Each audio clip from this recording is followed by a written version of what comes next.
"You're nothing but a glorified secretary, Sarah. Your dad's death doesn't change that." Those words were spoken to me at my father's funeral reception, while I was still wearing my black dress, still had tears in my eyes, still holding the folded flag they'd given me from his military service. The man who said them thought he was untouchable. He thought he knew exactly who I was and what I was worth. He was wrong on both counts. Before we jump back in, tell us where you're tuning in from, and if this story touches you, make sure you're subscribed, because tomorrow I've saved something extra special for you. My name is Sarah Mitchell, and what happened next changed not just my life, but the entire trajectory of a 250-person company in Portland, Oregon. This is the story of how being underestimated became my greatest weapon, and how sometimes the people who hurt us the most end up teaching us exactly how strong we really are. The rain was coming down in sheets the morning my father died. It seemed fitting somehow, like even the Oregon sky was mourning David Mitchell, a man who'd spent 37 years working with his hands, building things, fixing what was broken. He'd started as a welder at Riverside Manufacturing Solutions when it was just a small shop with 12 employees. By the time his heart gave out at 62, he'd become something much more than that, though most people never knew the full story. I'd been working at Riverside for 8 years myself, starting right after college in what they called logistics coordination. It sounds fancy, but really I was the person who made sure parts arrived when they were supposed to, that client orders got processed correctly, that the factory floor had what it needed to keep running. It wasn't glamorous work, but I was good at it. More than good, actually. I understood the rhythm of the place, knew every supplier by name, could predict bottlenecks before they happened. My father had taught me to see the whole picture, not just my little corner of it. During his lunch breaks, he'd walk me through the factory floor, explaining how each piece of equipment worked, which clients were the most important, why certain contracts mattered more than others. He never said it directly, but I think he was grooming me for something bigger. He'd point out inefficiencies that management missed, show me how to read the real numbers behind the glossy reports, help me understand the difference between being busy and being valuable. Riverside Manufacturing wasn't just any company. We made specialized industrial equipment for construction firms, mining operations, and government contracts. The kind of machinery that keeps infrastructure projects running, that builds bridges and highways and water treatment plants. It was important work, even if most people never thought about where that equipment came from. The company had been founded by Robert Chen back in 1987, and he'd built it from nothing into one of Portland's most reliable mid-size manufacturers. Robert was old school in the best way. He remembered every employee's birthday, knew their kids' names, understood that loyalty was a two-way street. My father always spoke about him with deep respect, though I didn't fully understand why until much later. Robert had brought in Kevin Torres as operations manager about 2 years before my father's death. Kevin was everything my father wasn't: must-have flashy suits, MBA from a decent school, always talking about optimization and synergy, and other buzzwords that sounded impressive in meetings. He came from a larger corporation in Seattle, and he made sure everyone knew he was doing us a favor by working at our little family company. The thing about Kevin was that he looked right through people like me. To him, I was just another mid-level employee, someone who pushed papers around and made sure shipments went out on time. He saw my job as administrative, replaceable, something that could probably be automated or outsourced if he put his mind to it. He never bothered to understand what I actually did, never took the time to see how many problems I prevented, how many client relationships I maintained, how much institutional knowledge I carried. But I understood Kevin perfectly. I watched him in meetings, saw how he took credit for improvements that came from the factory floor, how he blamed delays on legacy inefficiencies when the real problems were usually his own rushed decisions. He was the kind of manager who confused motion with progress, who thought the loudest voice in the room was automatically the smartest. My father saw right through him from the beginning. He'd come home from work shaking his head, telling me stories about Kevin's latest brilliant ideas that would have cost the company thousands if the experienced workers hadn't quietly worked around them. But my father was diplomatic, never confronted Kevin directly, just did his job and tried to protect his team from the worst of the corporate meddling. The day my father had his heart attack, he was working late trying to fix a problem that Kevin's new efficiency protocols had created. A key supplier had been switched to save money, but the replacement parts didn't fit properly. Instead of admitting the mistake, Kevin had insisted the factory floor make it work. My father stayed until almost 9 that night, redesigning a mounting system so the inferior parts could still function safely. He never made it home. Tom Bradley, the security guard, found him collapsed in the factory the next morning. The paramedics said it was massive, that he probably didn't suffer. But I couldn't stop thinking about those last hours, how he'd spent them cleaning up someone else's mess, how he'd died trying to protect the company and the people who depended on it.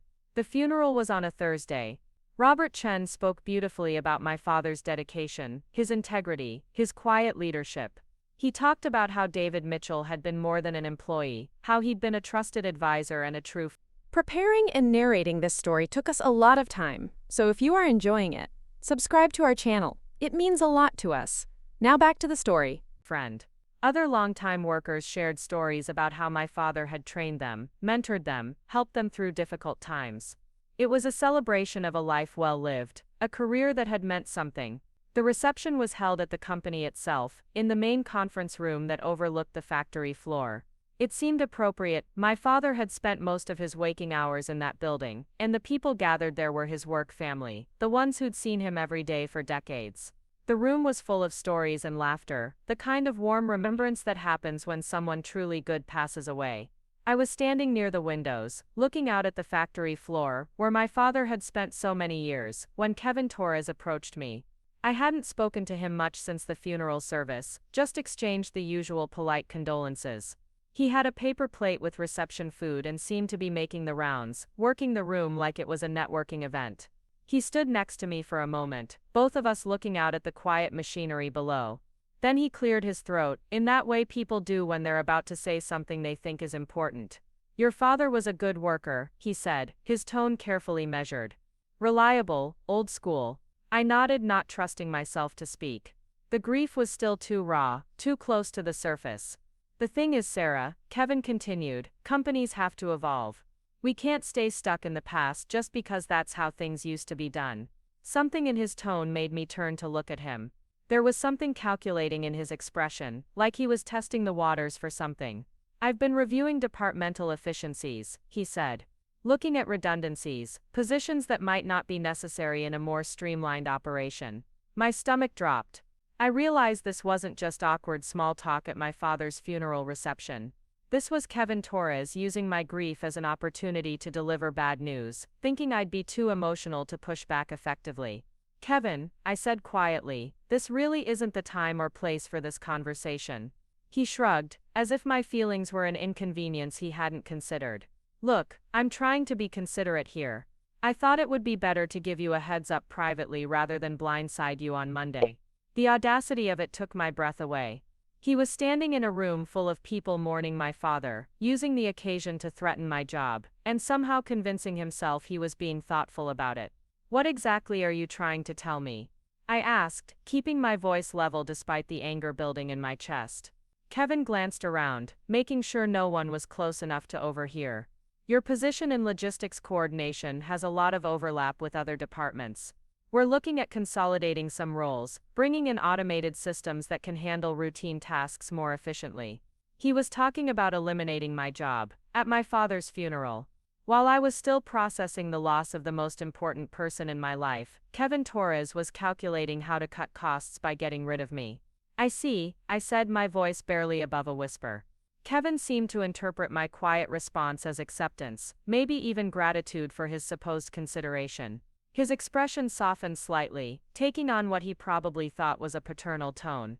"The truth is, Sarah, you're nothing but a glorified secretary. Your dad's death doesn't change that. I know this is hard to hear right now, but you've been coasting on sentiment for too long. This company needs people who can contribute real value, not just maintain the status quo." The words hit me like a physical blow. Not just the cruelty of the timing, but the fundamental misunderstanding of who I was and what I contributed. Kevin saw me as David Mitchell's daughter, someone who'd been given a job out of charity, and kept around out of loyalty to my father. He had no idea that I'd earned my position, that I understood the business better than most of the managers above me, that clients specifically requested to work with me, because they trusted my expertise. But more than that, he was dismissing my father's legacy, reducing 37 years of dedication and knowledge to sentiment. He was treating both of us like charity cases, like the company had been doing us favors instead of the other way around. I looked at Kevin Torres, really looked at him, and for the first time I saw him clearly. This wasn't just about efficiency or business needs.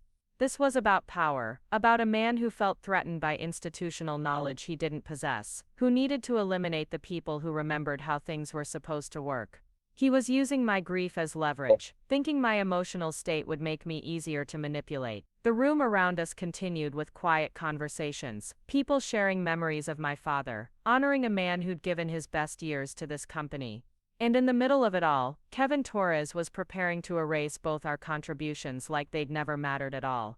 I felt something shift inside me, a kind of clarity that cut through the fog of grief.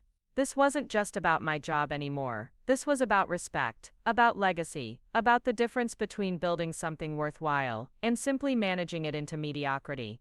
I understand, I said finally, my voice steady now.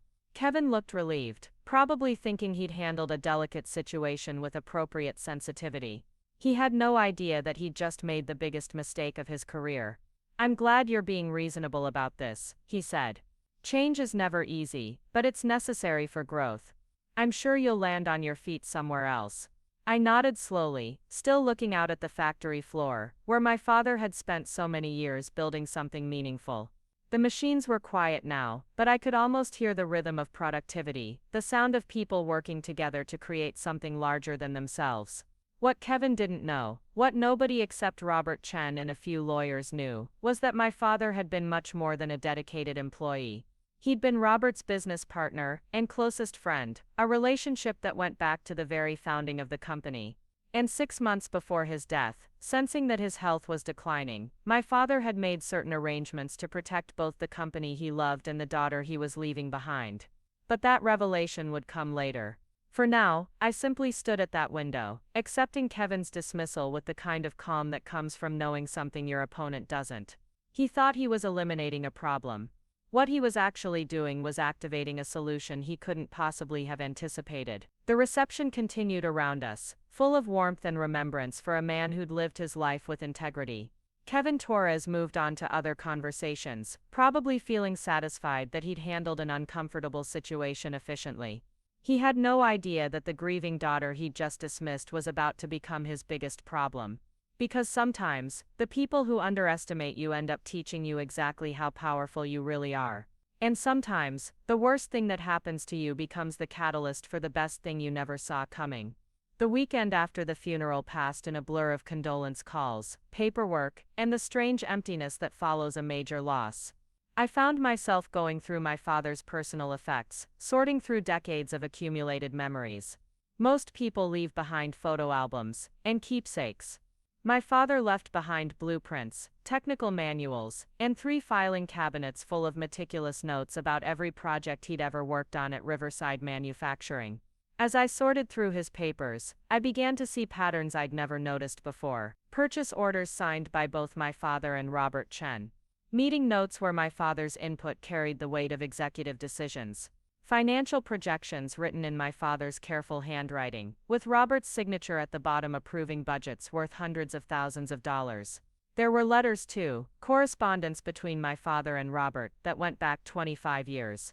Not the formal memos you'd expect between a CEO and an employee, but the kind of frank discussions you have between equals.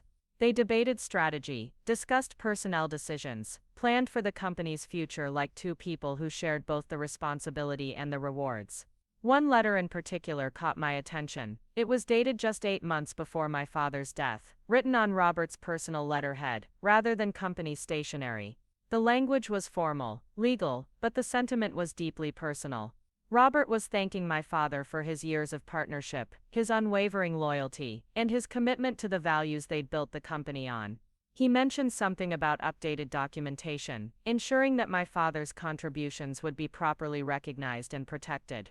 I set the letter aside and kept digging.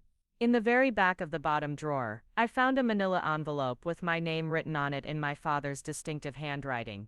Inside was a single key, and a note that simply said, Safety Deposit Box 247, First National Bank, Downtown Branch. When you're ready. Monday morning came too soon. I dressed carefully, choosing a professional navy suit that I hoped conveyed competence and composure. I wasn't ready to face the office, wasn't ready to pretend that everything was normal when my entire world had shifted. But I also wasn't ready to give Kevin Torres the satisfaction of seeing me break down. The moment I walked into the building, I could feel the atmosphere had changed. People who usually greeted me with warm smiles now offered sympathetic nods and awkward condolences. Elena Rodriguez, from accounting, pulled me aside near the coffee machine, her voice low and concerned. "Sarah, I don't know if anyone's told you, but there are rumors going around. Kevin's been in meetings with Jennifer Walsh from HR all morning. People are saying there might be layoffs coming." Jennifer Walsh was Riverside's HR director, a competent woman in her 50s who'd been with the company for over a decade. She was known for being fair, but also for following corporate protocols to the letter. If Kevin was involving her in staffing decisions, it meant he was moving beyond casual threats and into actual termination procedures. I thanked Elena for the heads up and made my way to my desk. My workspace was exactly as I'd left it the previous Thursday, before everything changed. The same stack of purchase orders waiting for review, the same client files organized in neat rows, the same motivational calendar my father had given me last Christmas, still turned to the previous month. As I settled into my chair and turned on my computer, I noticed Kevin Torres emerge from the HR conference room with Jennifer Walsh and Marcus Thompson, the senior operations manager. They were deep in conversation, Marcus looking uncomfortable, while Kevin gestured animatedly about something. Jennifer carried a folder thick with documents, the kind of paperwork that usually accompanies significant personnel changes. Kevin caught sight of me and said something to the other two before walking over to my desk. His expression was carefully neutral, the look of someone who's practiced delivering bad news in a way that minimizes his own discomfort. "Sarah, glad you're back. I know this week has been difficult for you." His tone was professionally sympathetic, the kind of voice people use when they're about to make your day much worse. "When you have a chance to get settled, I'd like to schedule some time to talk about your transition plan." Transition plan. Not work assignments, not project updates, not the dozens of urgent matters that should have been waiting for my attention after a week away. He was already treating my departure as inevitable, as if the conversation at my father's funeral had been a formal resignation rather than a threat. "Of course," I said evenly. "Would this afternoon work?" Kevin seemed pleased by my cooperative tone. He probably interpreted my calm demeanor as acceptance, maybe even relief that he was handling the situation so professionally. "Let's say 3 o'clock in my office. We'll discuss the details then." The morning dragged by in a surreal mix of normal work activities and the growing awareness that this might be my last week at Riverside Manufacturing. I processed purchase orders, responded to client emails, and coordinated with the factory floor supervisors, all while feeling like I was going through the motions of someone else's life. Around 11, my computer chimed with a priority email from one of our biggest clients, Morrison Construction.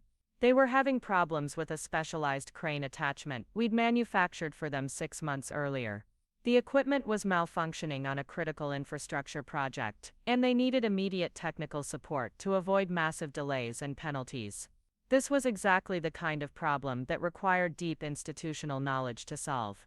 The crane attachment was a custom design that my father had helped engineer, based on specifications that Morrison's project manager had developed in partnership with our engineering team. The drawings and technical specifications were buried somewhere in our filing system, but more importantly, the real expertise was in understanding how all the pieces fit together. I spent the next 2 hours tracking down the relevant documentation, consulting with our lead engineer about potential solutions, and coordinating with Morrison's on-site team to diagnose the problem remotely. By 1 o'clock, I'd identified the issue and worked out a fix that would get their equipment running again, without requiring a complete replacement. As I was drafting the technical solution email to Morrison, Kevin Torres appeared at my desk again. He glanced at my computer screen with mild interest, not really understanding what he was looking at. "Working on something important?" he asked, though his tone suggested he was just making conversation rather than genuinely caring about the answer. "Morrison Construction is having problems with the crane attachment we delivered in March. I'm coordinating the technical support to get them back online." Kevin nodded absently. "Right, well, make sure you document everything thoroughly. We'll want to ensure a smooth handoff of your ongoing projects." The casual dismissiveness of his comment hit me like a slap. Here I was, literally in the middle of saving a 6-figure client relationship, and Kevin was already planning how to transfer my work to someone else. He saw my expertise as something that could be easily documented and passed along, like I was just a temporary custodian of information, rather than someone who understood the deeper connections and relationships that made the business work. Kevin, I said, keeping my voice level, this isn't the kind of problem you can solve by reading someone else's documentation. Morrison's project manager specifically requested to work with me because we've built a relationship over 3 years. He trusts my technical judgment and knows I understand their operational constraints. Kevin's expression tightened slightly. He wasn't used to being challenged, especially not by someone he'd already mentally dismissed from the company. Sarah, I appreciate your dedication, but let's be realistic. Technical support can be handled by anyone with the right training. We can't structure our operations around personal relationships. That's not scalable. There it was again, that fundamental misunderstanding of what made Riverside Manufacturing successful. Kevin saw everything through the lens of corporate efficiency, reducing complex professional relationships to simple transactions that could be optimized and automated. He had no appreciation for the years of trust building, the deep technical knowledge, the institutional memory that actually kept clients coming back. I sent the technical solution email to Morrison Construction and copied Kevin on it, along with a brief explanation of the problem and the resolution. Within minutes, Morrison's project manager replied with effusive thanks, mentioning that this was exactly why they preferred working with Riverside over our larger competitors. He specifically praised my quick response and technical expertise, noting that the solution would save them at least $50,000 in project delays. Kevin read the email exchange over my shoulder, his expression unreadable. For a moment, I thought I saw a flicker of recognition, maybe even respect, but it passed quickly, replaced by the same dismissive confidence he'd shown at the funeral. Nice work, he said, tersely. Make sure this kind of client communication gets documented in the project files going forward. I realized then that Kevin wasn't just planning to eliminate my position. He was planning to appropriate my expertise, to harvest the relationships and institutional knowledge I'd built, and redistribute them to other people. He thought my value was something that could be extracted and repackaged, like data that could be transferred from one system to another. The afternoon meeting arrived, with the inevitability of a doctor's appointment you've been dreading. I gathered my thoughts, straightened my shoulders, and walked into Kevin's office at exactly 3 o'clock. He was sitting behind his desk with a folder open in front of him, looking every inch the corporate executive, delivering a difficult but necessary business decision. Jennifer Walsh, from HR, was there too, seated in one of the chairs facing Kevin's desk. She offered me a professional smile, and gestured to the empty chair beside her. The setup was clearly intended to make this feel official, documented, legally defensible. Sarah, thank you for coming.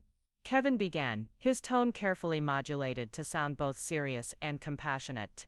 I want to start by saying how much we all valued your father's contributions to this company. David Mitchell was a dedicated employee, and a good man. I nodded, waiting for the inevitable transition from praise to dismissal. As I mentioned last week, we're in a period of organizational transition. The manufacturing industry is changing rapidly, and companies that don't adapt get left behind. Kevin was warming up to his prepared speech, hitting all the corporate buzzwords that were supposed to make bad news sound like strategic vision. We've completed a comprehensive review of our operational structure, and we've identified several areas where we can improve efficiency and reduce redundancy. He glanced at Jennifer, who nodded encouragingly. They'd clearly rehearsed this presentation. Your position in logistics coordination, while valuable, has significant overlap with other departments.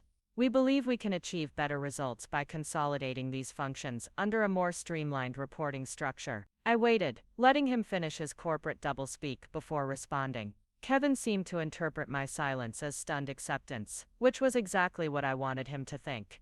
I want to be clear that this isn't a reflection on your performance, he continued, warming to his theme. You've been a solid contributor. But the reality is that modern logistics management requires different skills, different technological capabilities. We need people who can work with automated systems, who understand data analytics, who can optimize our supply chain using cutting-edge software. The implication was obvious. I was being dismissed as a relic from an earlier era, someone whose skills had been rendered obsolete by technological progress. Kevin was positioning himself as a forward-thinking leader, making tough but necessary decisions to modernize the company. "We're prepared to offer you a generous severance package," Jennifer interjected, opening her folder to reveal a formal termination agreement. 8 weeks of pay, continued health insurance for 3 months, and positive references for your job search. 8 weeks. After 8 years with the company, through economic downturns and busy seasons, through personal crises and professional challenges, they were offering me 8 weeks of pay to disappear quietly.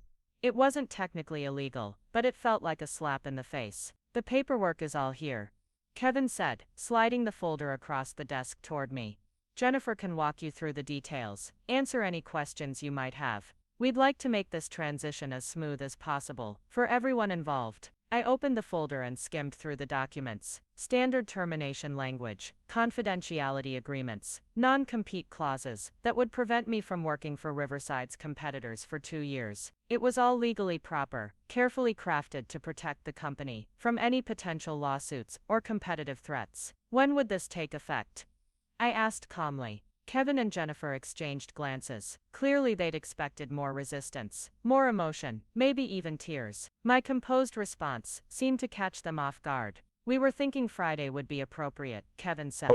"That gives you the rest of the week to wrap up your current projects and transition your responsibilities to other team members. 5 days to pack up 8 years of my professional life, to hand over relationships and expertise I'd spent nearly a decade building." The timeline was clearly designed to minimize disruption to the company's operations, not to show any consideration for the human impact of their decision. I closed the folder and looked directly at Kevin. For the first time since the funeral, I allowed myself to really study his face, to see past the corporate polish to the insecurity underneath. He was a man who'd built his career on borrowed authority, who'd never created anything meaningful himself, but was skilled at managing other people's achievements. He genuinely believed that my expertise was replaceable, that the relationships I'd built with clients and suppliers were just business transactions that could be transferred to someone else. "I'd like some time to review these documents thoroughly," I said, standing up from my chair. "I'll get back to you tomorrow with my response." Kevin looked relieved. He'd clearly been prepared for a more difficult conversation, possibly even conflict or negotiation. My professional demeanor was making his job easier, allowing him to check this unpleasant task off his list without any messy complications. "Of course," he said.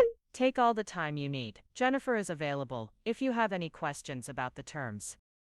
I shook hands with both of them, maintaining eye contact and projecting calm confidence. As I walked out of Kevin's office, I could hear them starting to discuss other matters, already moving on to the next items on their agenda. From their perspective, they'd just solved a personnel problem efficiently and professionally. They had no idea they'd just made the worst mistake of their careers. That evening, I drove downtown to First National Bank, with my father's key clutched in my hand. The safety deposit box area was quiet, sterile, filled with the kind of hushed reverence that surrounds important documents and valuable secrets. The bank employee who helped me was professional but curious, clearly wondering why a young woman would be accessing a box that had been opened so rarely. Safety deposit box 247 was larger than I'd expected, deep enough to hold several thick folders and a small metal box. I lifted out the contents carefully, my heart racing with anticipation and anxiety. Whatever my father had wanted me to find, whatever he'd thought was important enough to hide away, was about to change everything. The first folder contained financial documents spanning 25 years, meticulously organized and annotated in my father's careful handwriting. Partnership agreements, profit-sharing contracts, stock certificates, and dividend records. As I read through them, a picture began to emerge that completely transformed my understanding of my father's relationship with Riverside Manufacturing. David Mitchell hadn't just been a dedicated employee. He'd been Robert Chen's business partner from almost the very beginning, investing his savings and sweat equity into building the company from a small machine shop into a major regional manufacturer. The documents showed a progression of increasing responsibility and ownership, culminating in a partnership agreement that gave my father a 40% stake in Riverside Manufacturing Solutions. But there was more. Much more. The second folder contained correspondence between my father and Robert Chen, documenting discussions about succession planning, leadership transition, and what would happen to my father's ownership stake after his death. The letters revealed a friendship that went far beyond business, two men who'd built something meaningful together, and wanted to ensure it would survive and thrive after they were gone. The final document in the folder was dated just 3 months before my father's death. It was a formal amendment to his will, witnessed by Robert Chen and the company's legal counsel. The language was dense and legal, but the meaning was crystal clear. Upon David Mitchell's death, his 40% ownership stake in Riverside Manufacturing Solutions would be held in trust for his daughter, Sarah Mitchell, with several specific conditions. She would have full voting rights on all major corporate decisions. She would be entitled to her proportional share of all profits and dividends. And most importantly, if she were ever terminated from her position at the company without cause, or if she were subjected to workplace harassment or discrimination, the trust would immediately convert to direct ownership, giving her the legal standing to challenge any management decisions that violated the company's foundational principles. My father had protected me in the most comprehensive way possible, not just with money, though the financial implications were staggering. He'd given me the power to hold Riverside Manufacturing's leadership accountable to the values and vision that had made the company successful in the first place. The small metal box contained one final surprise: a letter addressed to me personally, written in my father's familiar handwriting just weeks before his death. "Sarah," it began, "if you're reading this, it means I'm gone and you're facing challenges I hoped you'd never have to endure. But I also know that you're stronger and smarter than you realize, and you have more allies than you think. Robert Chen is a good man who's built this company on the right principles. But he won't be in charge forever, and there are people who would change Riverside into something we wouldn't recognize. If that happens, if someone tries to push you out or undermine the values we've worked so hard to establish, you now have the tools to fight back. Don't let anyone tell you that you're not qualified, not experienced enough, not tough enough to lead. You've been learning this business your entire life, and you understand it better than people who've never worked a day on the factory floor. Trust your instincts, stand up for what's right, and remember that real leadership isn't about having the biggest office or the fanciest title. It's about taking care of the people who depend on you and building something that will last. Use this power wisely, but don't be afraid to use it when you have to. Sometimes the only way to protect what matters is to be willing to fight for it. I'm proud of you, Sarah. I always have been. Love, Dad." I sat in that sterile bank room, surrounded by the most important documents of my professional life, and felt something fundamental shift inside me. The grief was still there, the sense of loss that would probably never completely fade. But alongside it was something new. A sense of purpose, of responsibility, of power that I'd never imagined possessing. Kevin Torres thought he was eliminating a problem employee. What he was actually doing was activating a sleeping partner, who now had every legal right to challenge his authority and hold him accountable for his decisions. Wednesday morning, I walked into Riverside Manufacturing with a completely different understanding of who I was and what I was capable of. I wasn't just Sarah Mitchell, the logistics coordinator who could be dismissed with 8 weeks of severance pay. I was Sarah Mitchell, 40% owner of Riverside Manufacturing Solutions, with voting rights, profit participation, and the legal standing to challenge any management decision that violated the company's best interests. But I wasn't ready to reveal that yet. First, I wanted to see exactly how far Kevin Torres was willing to go, how much damage he was planning to do to the company my father had helped build. Sometimes the best way to defeat your enemies is to let them defeat themselves. The game was just beginning, and Kevin Torres had no idea he was no longer playing against a powerless employee.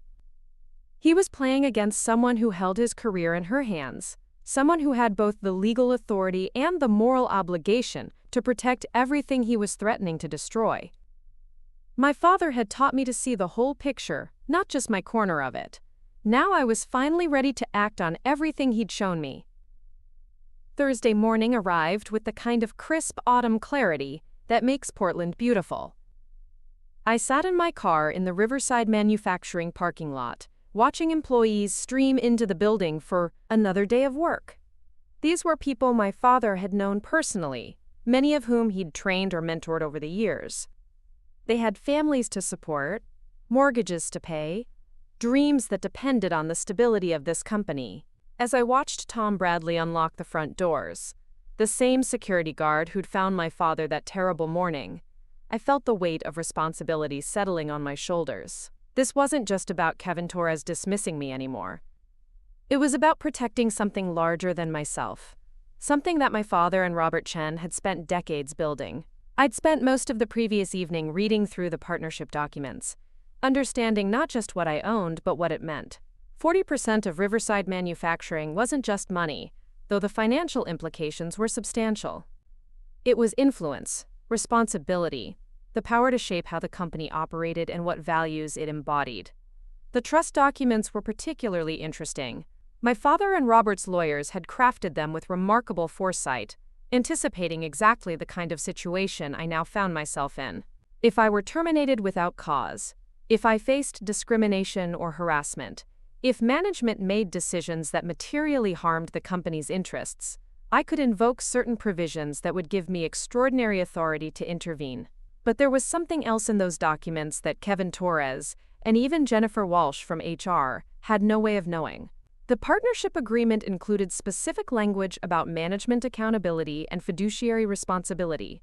Any manager who made decisions that damaged the company's relationships with employees, clients, or suppliers could be held personally liable for the financial consequences. Kevin Torres had been making a lot of changes lately, changes that were already starting to show negative results. The Morrison construction crisis I'd resolved on Monday was just one example. There had been others. Supplier relationships strained by his aggressive cost-cutting measures, longtime employees demoralized by his dismissive management style, clients beginning to question whether Riverside was still the reliable partner they'd known for years. I walked into the building with a sense of purpose I hadn't felt in weeks. Elena Rodriguez caught up with me near the elevator, her expression worried. "Sarah, people are talking," she said quietly. "Kevin's been meeting with department heads all week, asking about workflow and redundancies." Marcus Thompson looked really uncomfortable after his session yesterday. Marcus Thompson was the senior operations manager, a good man who'd worked his way up from the factory floor over 15 years. He understood the business from every angle and had always been one of my father's most trusted colleagues. If Kevin was making Marcus uncomfortable, it meant the changes were going to be more extensive than just eliminating my position. "What kind of questions was Kevin asking?" I inquired, though I suspected I already knew the answer. Elena glanced around to make sure no one was listening. "About cross-training. About which functions could be automated or outsourced. He keeps talking about efficiency metrics and optimization, but Marcus said it felt more like he was looking for ways to cut people rather than improve processes." This was exactly what I'd been afraid of. Kevin wasn't just planning to fire me. He was planning a wholesale restructuring that would eliminate institutional knowledge, damage long-term relationships, and probably reduce the company's effectiveness in pursuit of short-term cost savings. I spent the morning deliberately going about my normal routine, processing orders and coordinating with suppliers, but I was also paying attention to details I'd never focused on before. As a 40% owner, I needed to understand not just my own job, but how all the pieces of the company fit together. Around 10 o'clock, I got a call from Robert Chen's assistant asking if I could meet with him at 11. My heart rate jumped immediately. Robert had been out of the office since my father's funeral, dealing with what his assistant had described as personal matters. This was the first time he'd requested a meeting with me since my father's death. Robert's office was on the top floor of the building, with windows that looked out over the factory floor and the Columbia River beyond. It was a corner office, but not in the ostentatious way that screams corporate excess. The furniture was good quality but practical. The walls were covered with photos of company milestones and employee achievements, rather than expensive art, and his desk was cluttered with the kind of technical manuals and project reports that suggested he still stayed involved in the operational details. When I knocked on his door, Robert looked up from a stack of financial reports. He was in his early 60s, with gray hair and the kind of weathered hands that spoke of decades spent working with machinery before he became an executive. His expression was serious, concerned, but also warm in the way that had always made him approachable despite his position. "Sarah, come in. Please, sit down." He gestured to the chairs in front of his desk, the same setup where my father had probably sat hundreds of times over the years, discussing everything from operational challenges to long-term strategic planning. "First," Robert said, his voice gentle but firm, "I want to apologize for not being more present this week. I know this has been an incredibly difficult time for you, and I should have been here to support you through it. I nodded, not trusting myself to speak yet. There was something in Robert's tone that suggested this conversation was going to be more significant than a simple check-in on my well-being. Your father was more than just a business partner to me, Robert continued. He was my closest friend, my most trusted advisor, and in many ways the conscience of this company. When we started Riverside together, we made a promise to each other that we'd never lose sight of what really mattered, taking care of our people and building something that would last.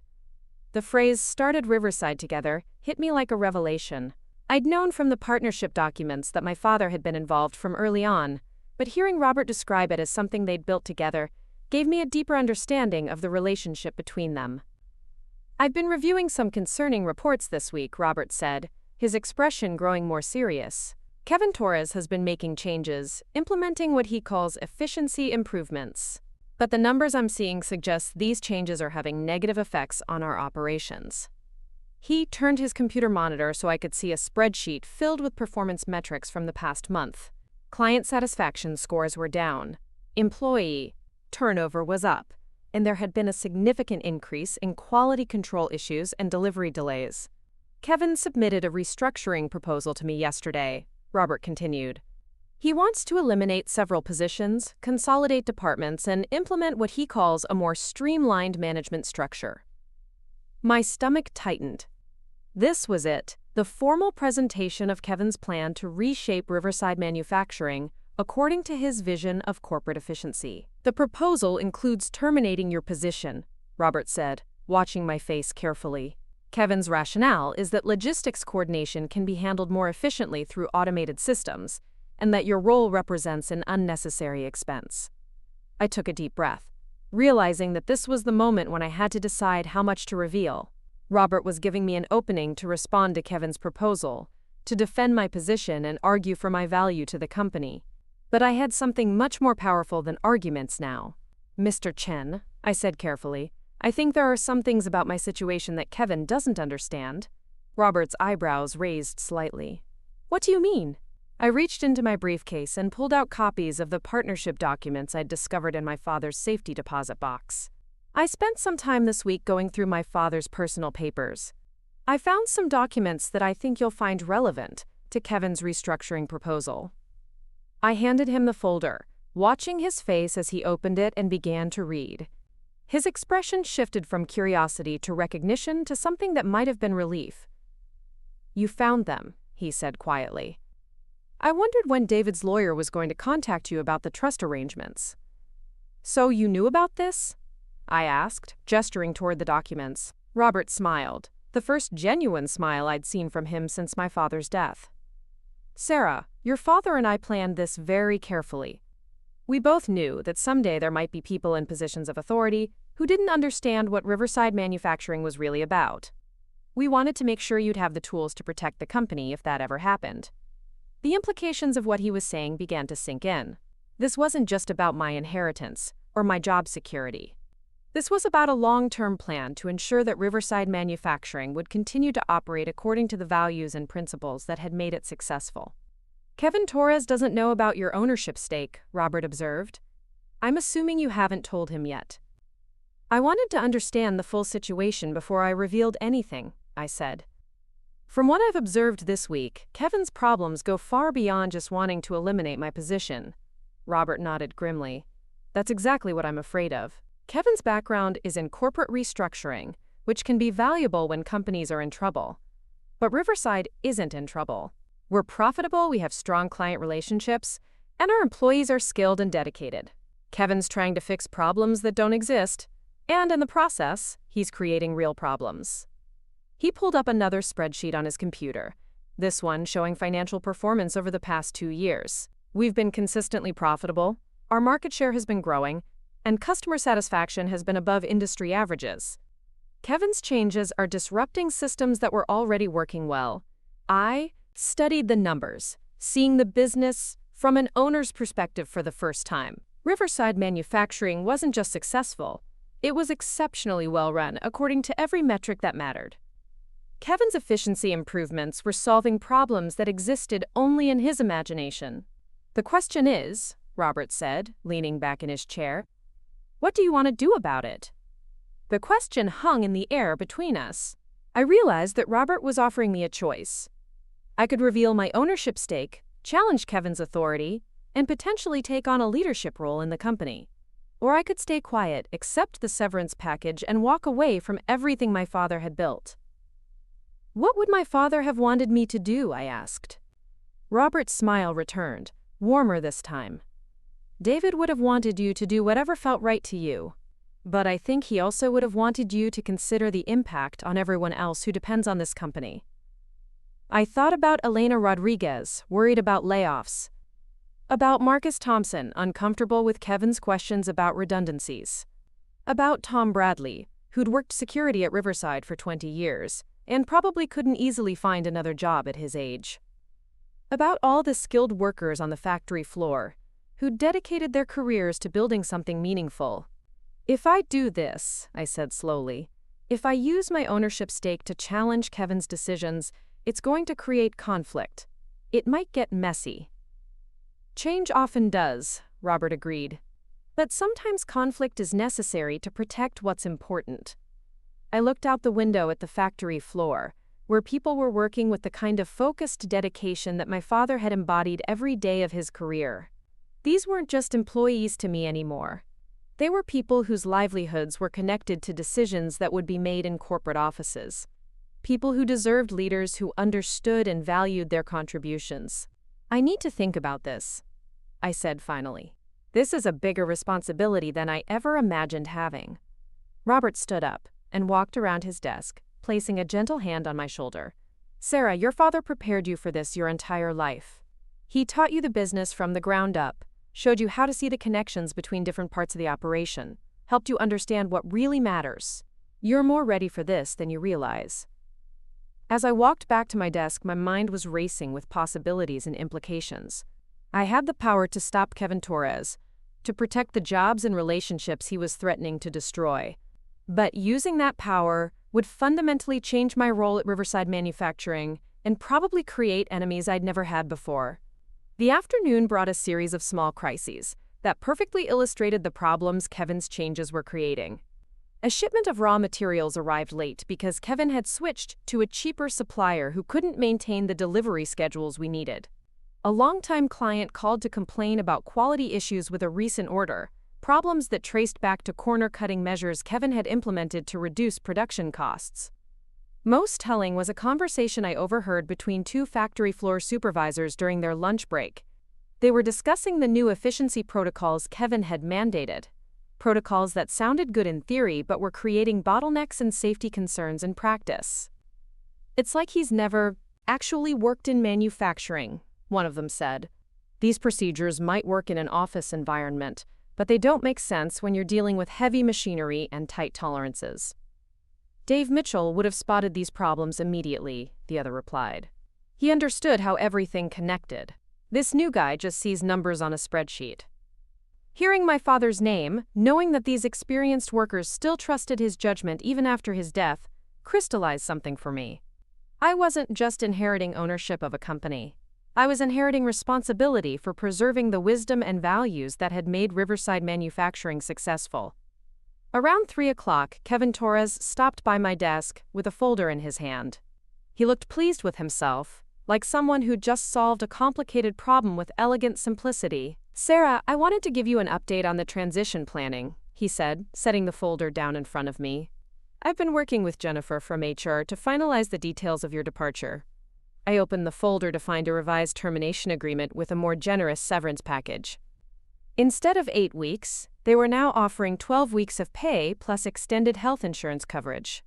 It was still fundamentally the same deal, money in exchange for my quiet departure.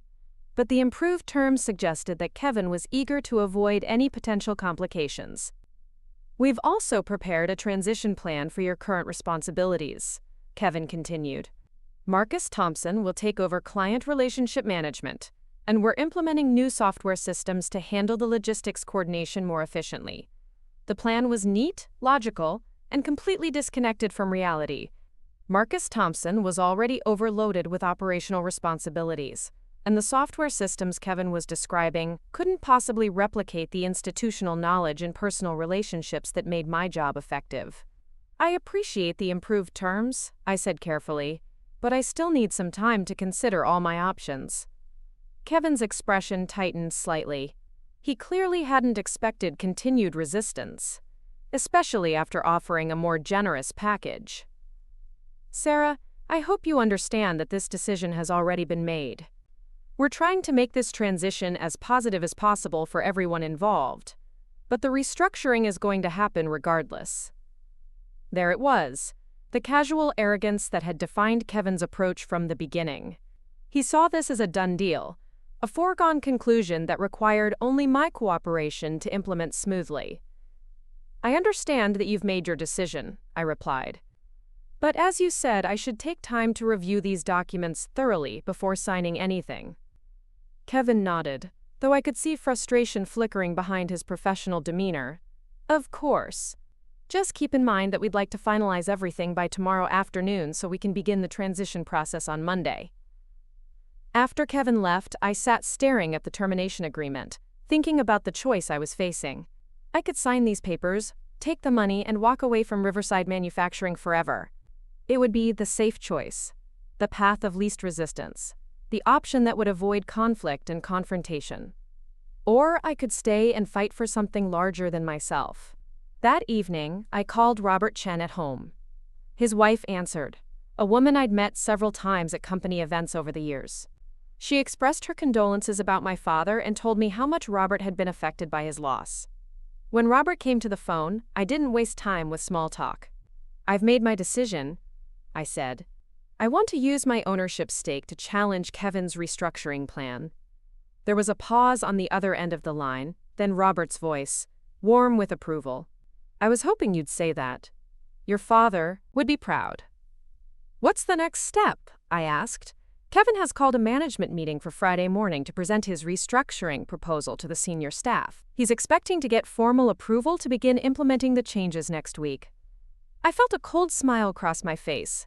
Kevin Torres was planning to present his vision for Riverside Manufacturing's future to a room full of people who had no idea that the person he was planning to eliminate actually owned 40% of the company. Will I be invited to this meeting? I asked. As a matter of fact, Robert said, I think it would be very appropriate for you to attend. After all, these changes will affect your department directly. Then I'll be there, I said. And I think it's time for Kevin Torres to learn exactly who he's been dealing with. Friday morning arrived gray and drizzly, typical Pacific Northwest weather that matched my mood as I prepared for what would either be the most important meeting of my career or a spectacular professional disaster. I dressed carefully in my best business suit, the navy blue one that my father had helped me pick out when I'd first been promoted to logistics coordinator. As I drove to work, I thought about all the conversations my father and I had shared, about leadership, about integrity, about the responsibility that comes with power. He'd never explicitly told me that I might someday own part of Riverside Manufacturing, but he'd prepared me for this moment in every way that mattered. The management meeting was scheduled for 9 o'clock in the main conference room. As I walked through the building, I noticed that the atmosphere felt different, charged with the kind of nervous energy that precedes major announcements. Employees were clustered in small groups, talking quietly, clearly aware that changes were coming even if they didn't know the details. Elena Rodriguez intercepted me near the elevator, her expression worried. Sarah, I heard you're supposed to be in the management meeting this morning. Are you okay?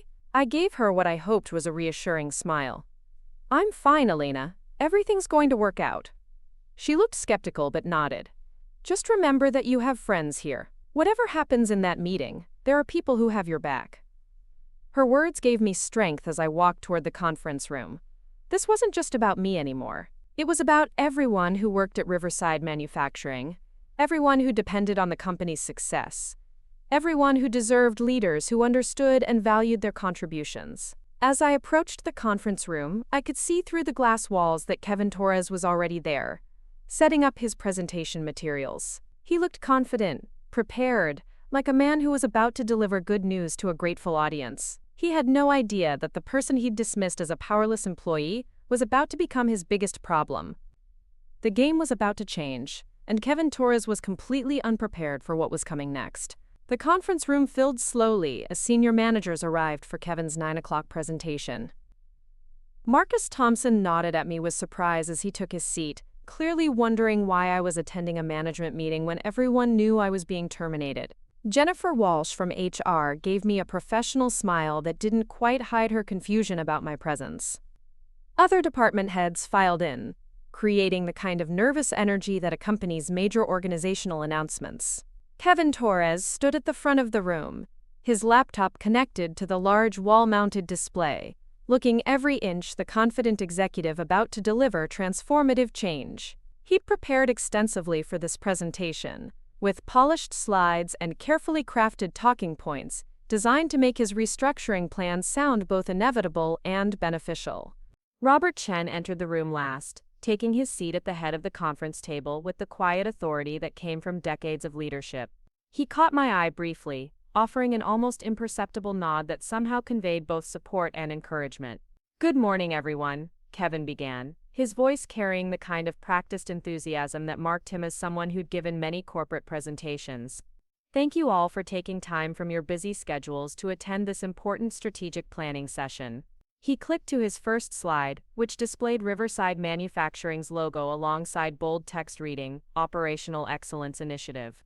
The subtitle promised streamlining for success in a competitive market.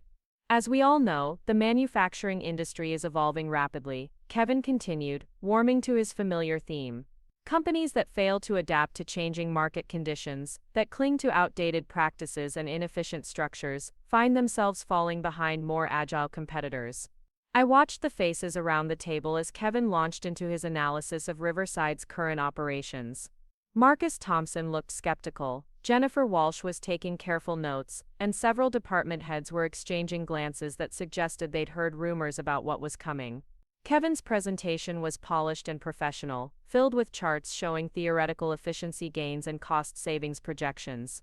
He talked about redundant positions, overlapping responsibilities, and opportunities for automation.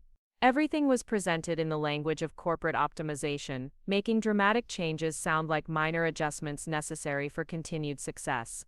"One area where we've identified significant optimization potential," Kevin said, clicking to a slide titled "Logistics and Client Relations Restructuring," "is in our current approach to supply chain coordination and customer service management."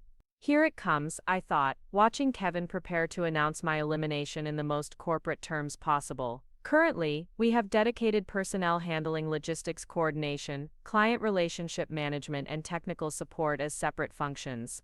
Our analysis shows these roles have substantial overlap and could be consolidated under a single automated system with appropriate management oversight. The slide displayed an organizational chart showing my position crossed out and my responsibilities redistributed to other departments and software systems. It was my professional death sentence, dressed up in corporate efficiency language and presented as strategic improvement. This restructuring will eliminate redundant positions, reduce operational costs by approximately 15%, and position Riverside Manufacturing for more scalable growth. Kevin continued, clearly pleased with his analysis. Marcus Thompson shifted uncomfortably in his seat. He knew better than anyone how much institutional knowledge would be lost if Kevin's plan was implemented, but the corporate presentation format made it difficult to voice objections without seeming resistant to progress. "The transition will begin next week," Kevin announced. "Affected employees will receive generous severance packages, and will implement new systems to ensure minimal disruption to our operations." Robert Chen leaned forward slightly, his expression neutral but alert. "Kevin, this is certainly a comprehensive proposal. Before we discuss implementation, I think it would be valuable to hear from other perspectives around the table." Kevin nodded, though I could see he was eager to move past discussion and toward approval. "Of course, I welcome input from the team." Marcus Thompson was the first to speak, his voice careful but concerned. "Kevin, I appreciate the efficiency analysis, but I'm worried about the practical implications. Sarah's role involves a lot of relationship management with clients and suppliers that can't easily be automated or transferred." "That's a fair concern," Kevin replied smoothly. "But modern CRM systems and automated communication platforms can handle routine client interactions more efficiently than manual processes. For complex issues, we'll have escalation procedures to involve appropriate technical personnel."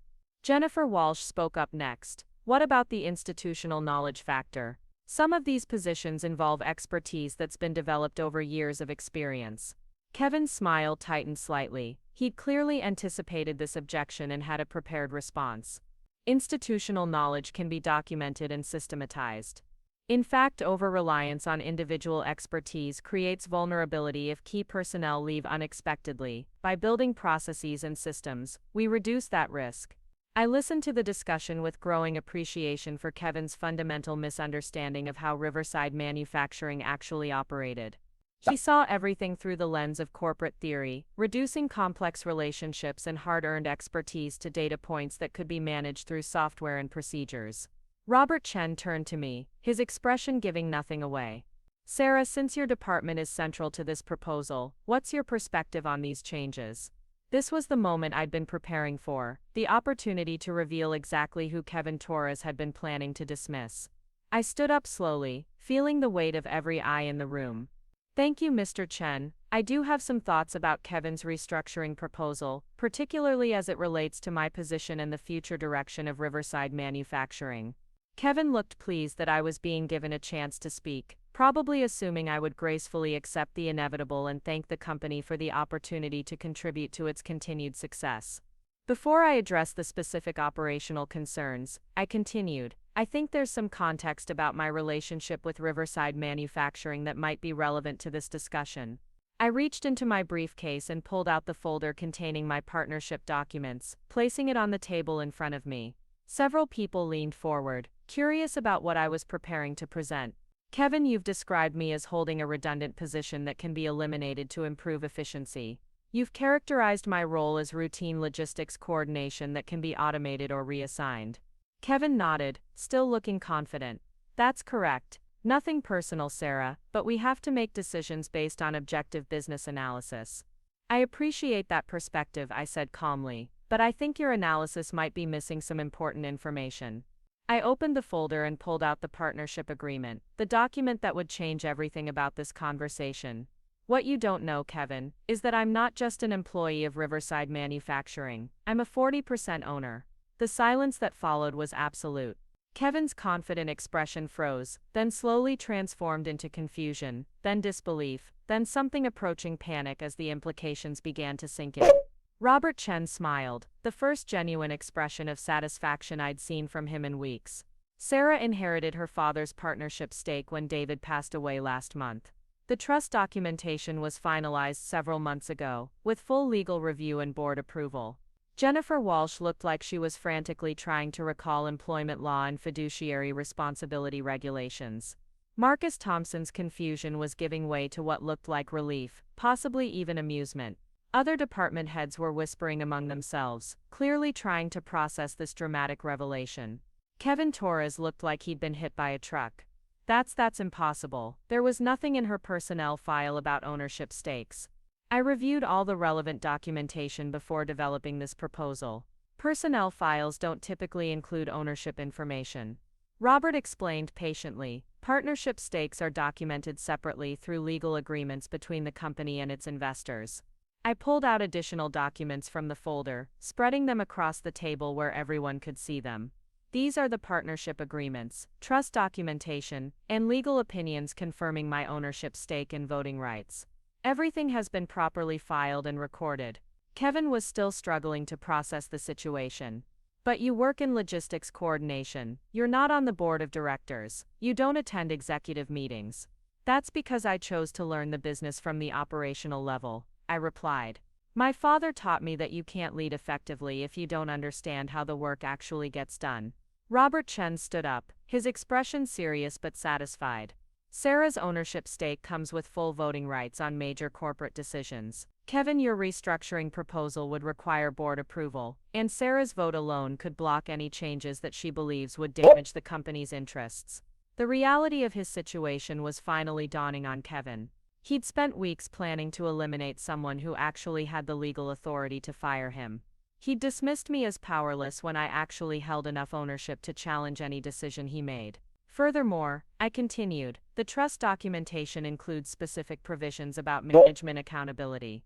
Any executive who makes decisions that materially damage the company's relationships with employees, clients, or suppliers can be held personally liable for the financial consequences. I pulled out the Morrison Construction correspondence from earlier in the week, along with documentation of other client complaints and supplier issues that had resulted from Kevin's changes. Your efficiency improvements have already cost us client satisfaction, employee morale, and operational effectiveness.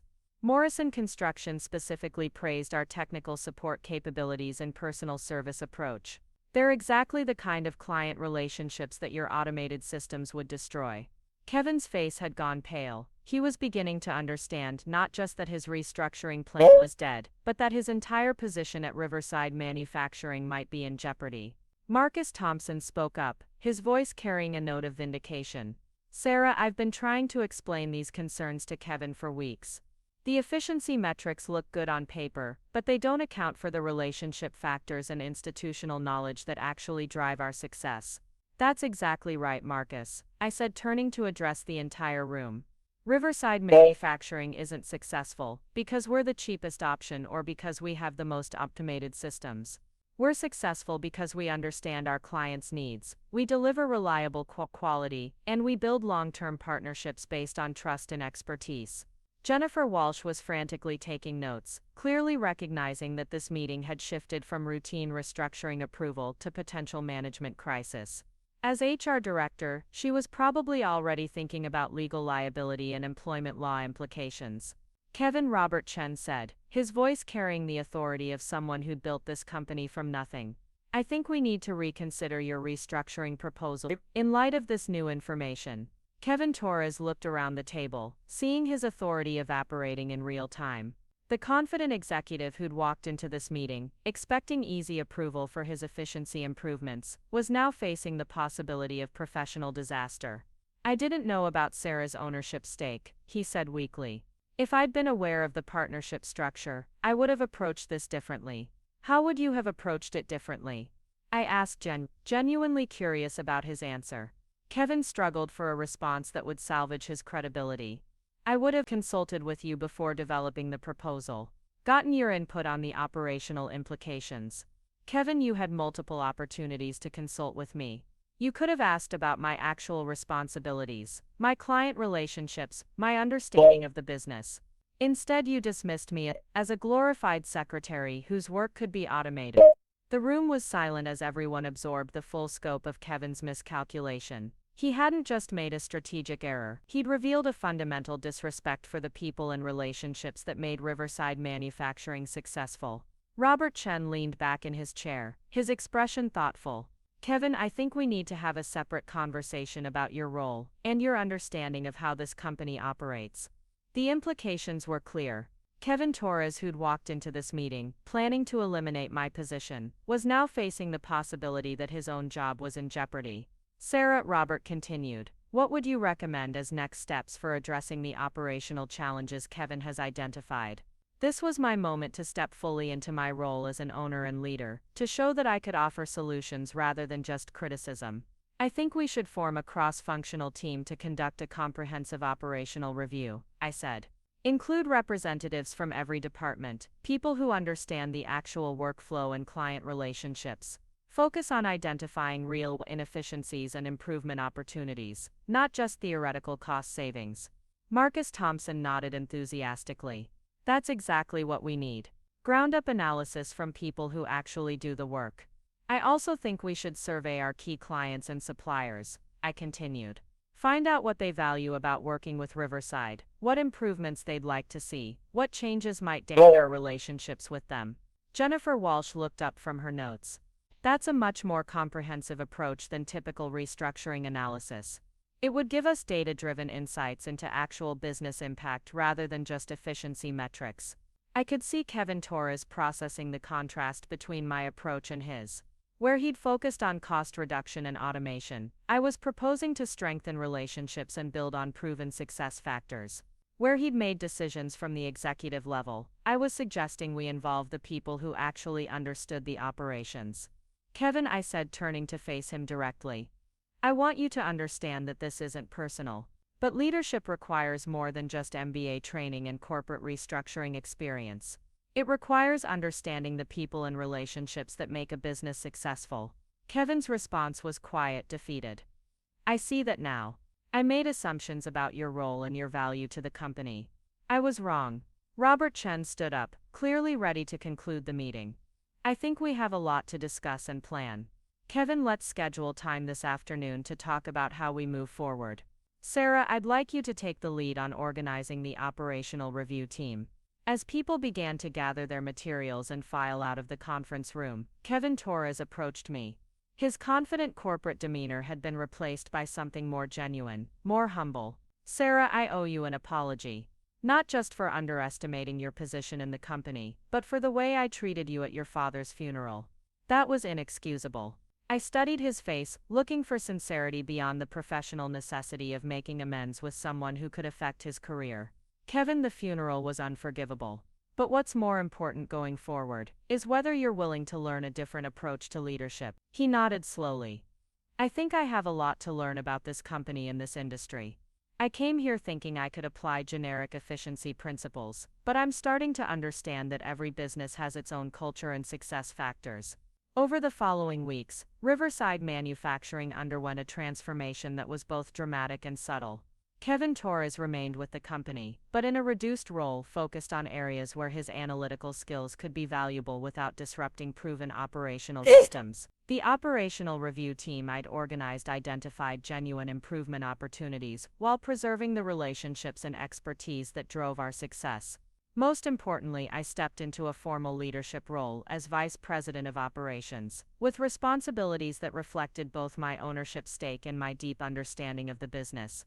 It wasn't the career path I'd ever imagined, but it felt like the natural continuation of everything my father had taught me about work, leadership, and responsibility. The memorial service we held for my father 6 months later was different from his funeral. Instead of mourning his loss, we celebrated his legacy and the values he'd embodied. Employees shared stories about his mentorship, clients talked about his integrity and expertise, and Robert Chen spoke about the partnership that had built Riverside Manufacturing into something meaningful and lasting. Standing at the podium, looking out at the faces of people whose lives had been touched by my father's dedication, I finally understood what he'd been preparing me for. Not just to inherit ownership of a company, but to carry forward the responsibility of leadership that serves something larger than personal success. The lesson wasn't about revenge or proving people wrong. It was about understanding your own worth, standing up for what matters, and using whatever power you have to protect and build rather than tear down. Kevin Torres learned that lesson too, eventually becoming a more thoughtful and effective leader, once he understood that true efficiency comes from strengthening what works rather than eliminating what you don't understand. Today, Riverside Manufacturing continues to thrive, guided by the same principles my father and Robert Chen established decades ago. We've grown and modernized, but we've never lost sight of the truth that sustainable success comes from taking care of your people, serving your clients with integrity, and building something that will last beyond any individual career. Sometimes being underestimated is the greatest gift your opponents can give you. It reveals their character while concealing your strength, setting up the kind of reversal that changes everything. My father knew that when he structured my inheritance. Robert Chen knew it when he supported my emergence as a leader, and eventually even Kevin Torres learned it when he discovered that real power comes not from position or authority, but from understanding what truly matters, and having the courage to protect it. The worthless employee who could be dismissed with a severance package became the owner who reshaped the company's future. But the real transformation wasn't about power or position. It was about finding the strength to stand up for values that matter, to protect people who depend on you, and to build something meaningful that honors the legacy of those who came before. That's a lesson worth remembering, whether you're sitting in a corporate boardroom or working on a factory floor. Your worth isn't determined by how others see you. It's determined by what you're willing to stand up for when it matters most. 3 months after the boardroom revelation that changed everything, I found myself standing in the same factory where my father had collapsed, but now I saw it through completely different eyes. The rhythmic hum of machinery that had once been background noise now represented something I was responsible for protecting. Every worker on the floor, every process running smoothly, every order being fulfilled, was part of a legacy I had inherited, and a future I was helping to shape. The transformation at Riverside Manufacturing hadn't happened overnight. Real change never does, but the seeds planted in that conference room had grown into something remarkable, something that honored my father's memory while building toward a future he would have been proud of. Kevin Torres had surprised everyone, myself included, with his response to being publicly challenged and professionally humbled.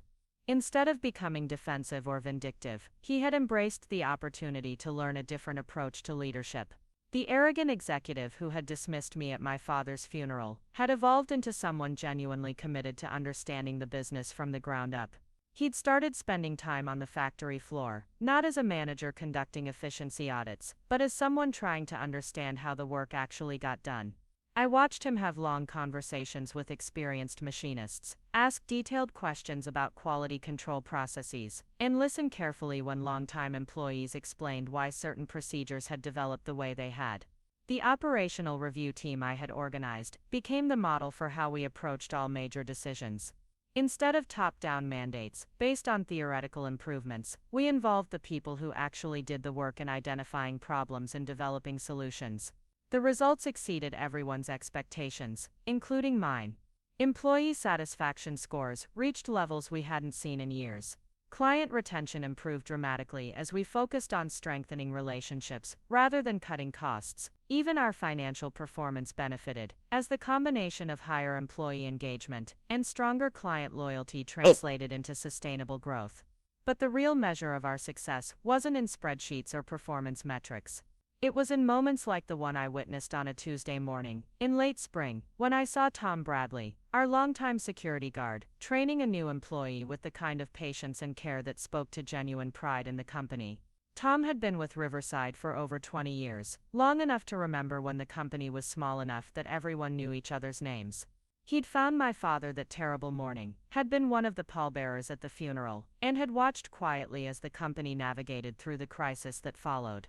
As I observed him explaining security procedures to the new hire, emphasizing not just the rules but the reasons behind them, I realized this was what my father had really built. Not just a profitable manufacturing company, but a place where people took pride in their work and cared about each other's success. The new employee was asking questions about career advancement opportunities, about training programs, about whether Riverside was the kind of place where someone could build a long-term future.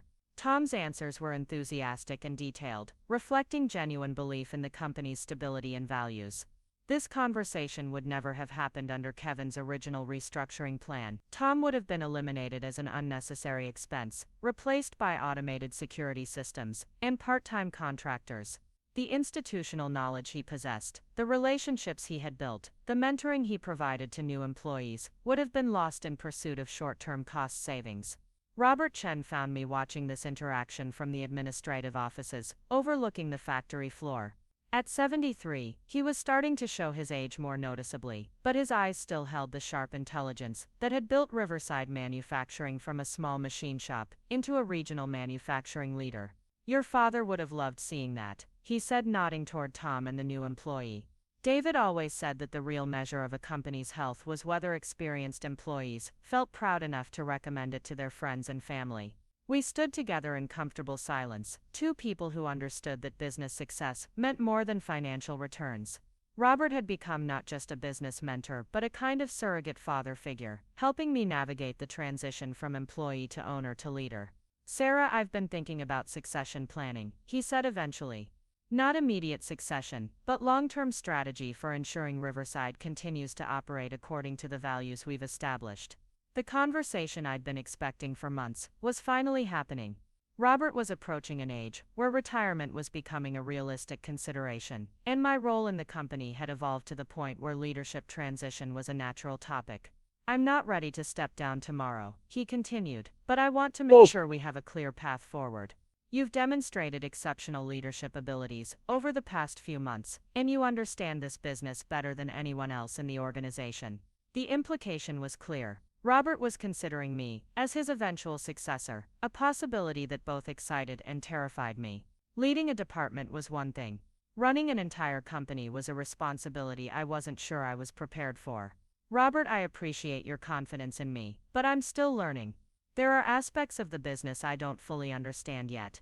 He smiled, the kind of expression that comes from decades of experience in developing people and building organizations. Sarah, leadership isn't about knowing everything. It's about surrounding yourself with good people, making decisions based on solid principles, and being willing to learn from your mistakes. Over the following weeks, Robert began involving me in higher-level strategic discussions, board meetings and planning sessions that gave me exposure to the full scope of running Riverside Manufacturing. The learning curve was steep, but I found myself drawing on lessons my father had taught me years earlier, principles about integrity and responsibility that applied regardless of the scale of the decisions being made. One of the most significant challenges we faced during this period was a major contract opportunity with the State Transportation Department. They were soliciting bids for specialized equipment needed for a multi-year infrastructure project, the kind of government contract that could substantially impact our growth trajectory. The bidding process was complex, involving not just competitive pricing but detailed technical specifications, quality certifications, and capacity demonstrations. Several of our larger competitors were also pursuing the contract, companies with more resources, and established relationships with government procurement officials. Kevin Torres, now serving as our Director of Business Development, had been working with our engineering team to develop a comprehensive proposal. His analytical skills and experience with large-scale project management were proving valuable in this new role, especially when applied to support our operational strengths, rather than replace them. The proposal we developed leveraged everything that made Riverside Manufacturing distinctive. Instead of competing solely on price, we emphasized our track record of reliability, our commitment to quality, and our ability to provide personalized service throughout the project lifecycle. Most importantly, we highlighted the expertise and institutional knowledge that companies like ours possessed, the kind of deep understanding that comes from decades of experience in manufacturing specialized industrial equipment. This was exactly the advantage that Kevin's original restructuring plan would have eliminated in pursuit of generic efficiency improvements. The presentation to the State Procurement Committee was scheduled for a Thursday morning in Salem. Robert Chen would lead the presentation, but he asked me to handle the technical specifications section and to be prepared to answer detailed questions about our manufacturing capabilities. As I prepared for this presentation, I thought about how much had changed since that terrible day at my father's funeral. 6 months ago, I had been dismissed as a glorified secretary, whose position could be eliminated without affecting the company's operations. Now I was representing Riverside Manufacturing in a presentation that could determine our future growth trajectory. The State Procurement Committee consisted of engineers, project managers, and financial analysts who understood the complexity of the equipment they needed and the importance of selecting reliable suppliers. They asked detailed questions about our production capacity, quality control processes, and project management capabilities.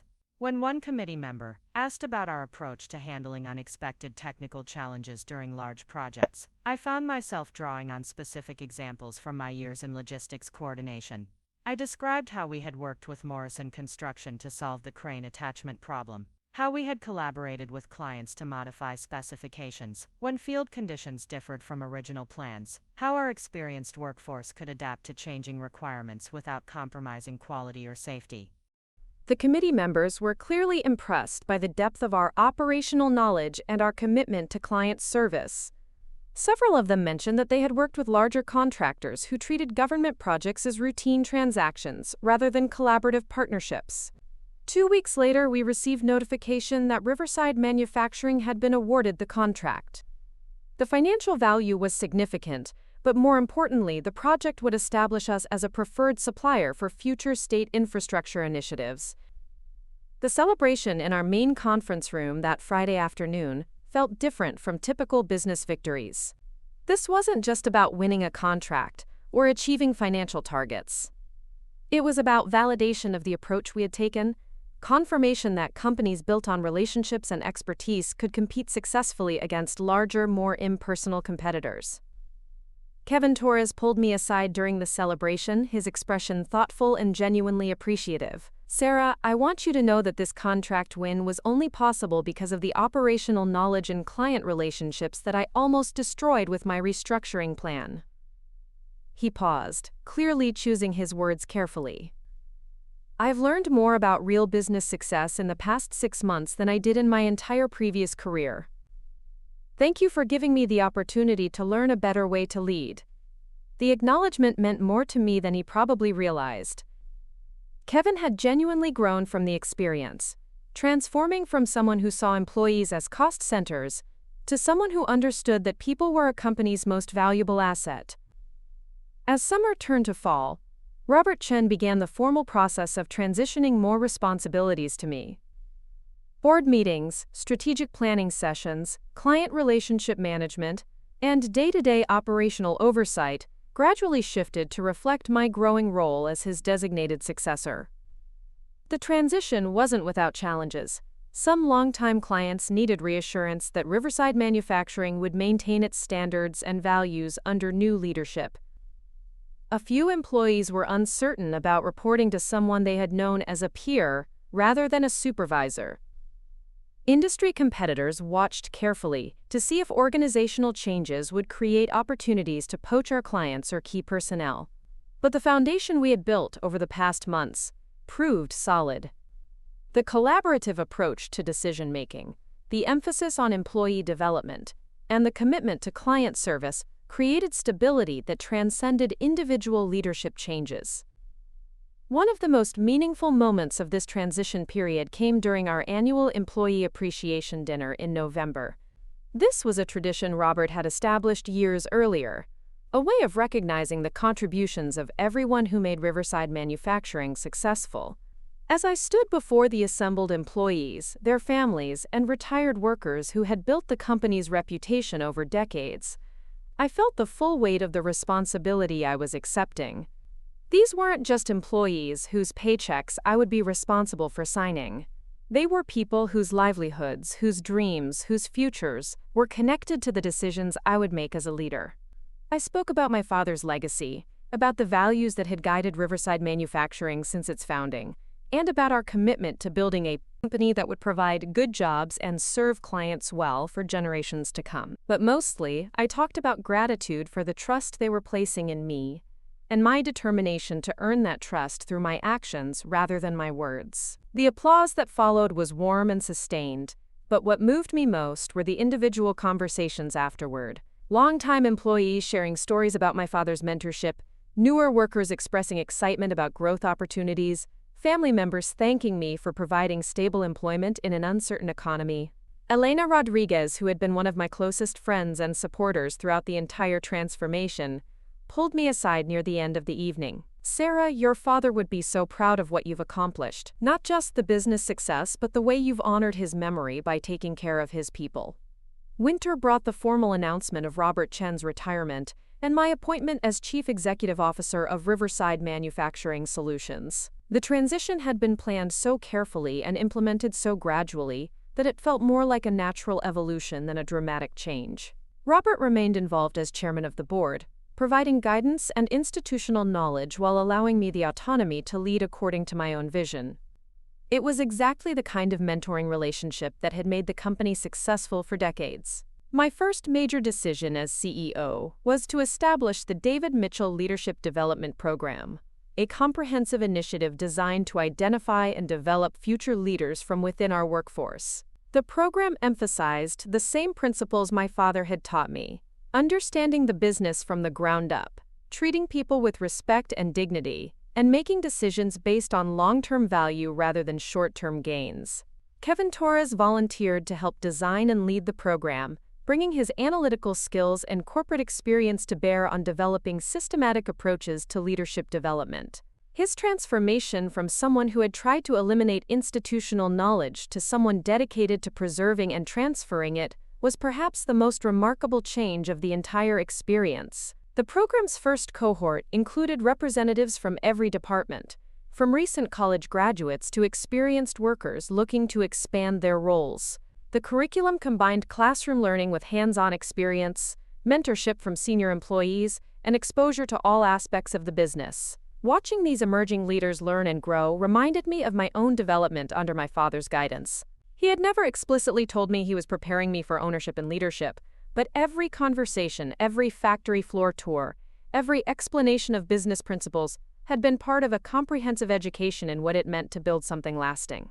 By the following spring, the results of our focus on people development and relationship building were evident in every aspect of our operations. Employee retention was at record levels, client satisfaction scores continued to improve, and our reputation in the industry had evolved from regional manufacturer to recognized leader in collaborative partnership approaches. The state infrastructure contract we had won was progressing ahead of schedule and under budget, generating positive publicity and referrals that led to additional opportunities. More importantly, the project had become a showcase for our approach to client service, demonstrating that companies built on expertise and relationships could deliver superior results compared to larger competitors focused solely on cost efficiency.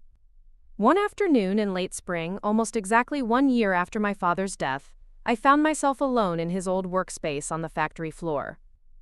The area had been converted into a training station for the leadership development program, but I could still feel his presence in the careful organization of tools, the detailed notes about each piece of equipment, the photos of completed projects that represented decades of craftsmanship and dedication.